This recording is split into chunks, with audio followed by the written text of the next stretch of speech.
So I want to go back to Parliament and to a broader topic because Minister Ong Ye Kung, Health Minister Ong Ye Kung, focused his speech on the greater good of politics, right? So he said there's a need for opposition parties to offer real alternatives, not just tweaks to government proposals or simply jumping on the bandwagon every time an issue goes viral. It's kind of like going back to an argument where people like to say, WP is PAP-lite, right? And he's it may seem like he's suggesting that the WP should offer Singaporeans a more distinct alternative. What do you think about what he said? I like to refer to what the leader of the opposition said in reply to Minister Ong in Parliament. He said that the WP does seek to offer real alternatives, and in spite of the obvious asymmetries between the government and the opposition. For example, our lack of access to information, our lack of resources to do our own surveys and pollings, and also our the different organizational capacity. We don't have a grassroots body like the PA behind us. Of course, we will still continue, the Workers' Party will still continue to do our best to serve the people. He also said that there is scope for the opposition to offer more alternative, but there is also scope for the PAP to have a more inclusive, to build a more inclusive nation with the opposition in mind. And I think this brings an example to my mind where even the office of the leader of the opposition is not enshrined in any parliamentary orders or in the constitution.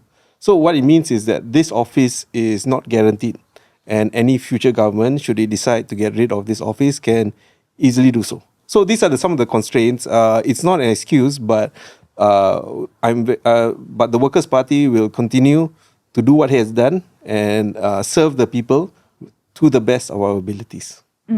So in terms of when people are watching, it kind of seems there are similarities between the proposals, like which WP MPs raise stuff and PAP MPs raise stuff. Like for example, with Gerald Giam and David Ho, PAP's David Ho and WP's Gerald Giam, it's like there's this junior skills future, and I think David was suggesting like curiosity credit. So there are some similarities to it, maybe, kind of way. Yeah.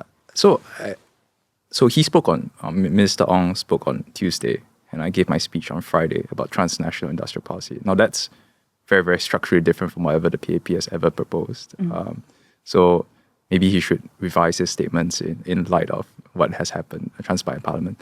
But I'll just say also that on Monday, my colleague James Lim gave a general motion on COE where he suggested that there should be targeted discounts for primary caregivers, families with young children, and people with disabilities. So for me, that is quite structurally different from what the COE is currently structured. WP was also the first to propose redundancy insurance. In 2006, we came up with a dedicated costing in 2016 with all the different levels that should be contributed. And note that we didn't propose it this year when times are more difficult. But in 2016, where it would have been revenue neutral and it would not have burdened the taxpayer. So I think it's a bit. I would not necessarily agree with Minister Ong when he suggests that we have not proposed structurally different ideas. I think what these three things are quite structurally different. But to answer, again, to reiterate the question behind the question, which is like, why does it, maybe there are some things that seem like we are proposing more to be done for disadvantaged groups. It comes from some methodological differences. A lot of our starting points are from our groundwork, meet the people sessions, house visits, whereas from the PAP side, they have full transparency into the government apparatus, so they can go from a more macro point of view. So, of course, we do propose macro ideas, as what I've suggested, but it takes time, and definitely that's why that is the source of the resource inequity that maybe you see there. But we do propose different ideas, so I would challenge that assumption, that question. Do you think the level of transparency has changed now that this leader of the opposition position has been created and then Mr. Singh is the L now?